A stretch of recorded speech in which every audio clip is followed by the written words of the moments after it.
सियासत में जब तनाव बढ़ने लग जाए तो समझ लीजिए कि चुनाव की तारीख अब नजदीक आ गई है। लोकसभा चुनाव से पहले अब देश में जमकर राजनीतिक टिप्पणियां होने लगी हैं। हाल ही में पीएम मोदी ने तमिलनाडु का दौरा किया था, जिसे लेकर डीएमके नेता उदयनिधि स्टालिन ने उन पर निशाना साधा है।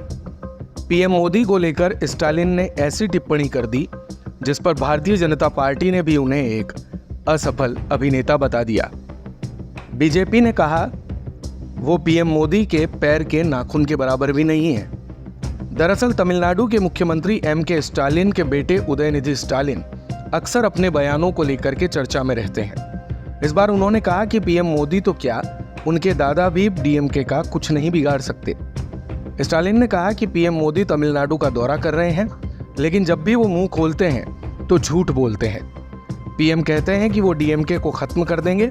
जो लोग पिछले 60-70 साल से ये बात कह रहे हैं वो भी खत्म हो चुके हैं।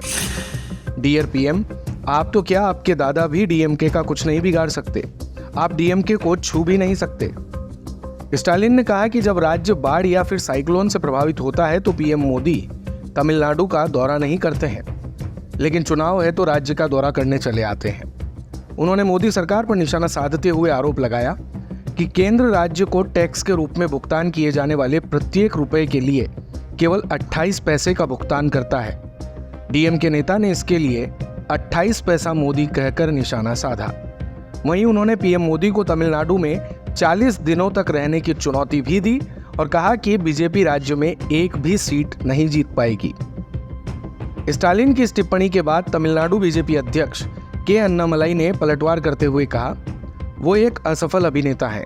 वो अपने पिता और दादा के नाम पर राजनीति में खड़े हैं और मंत्री बने हैं।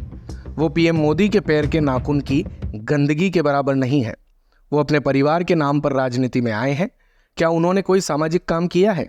स्टालिन और करुणानिधि के नाम के बिना वो कौन है?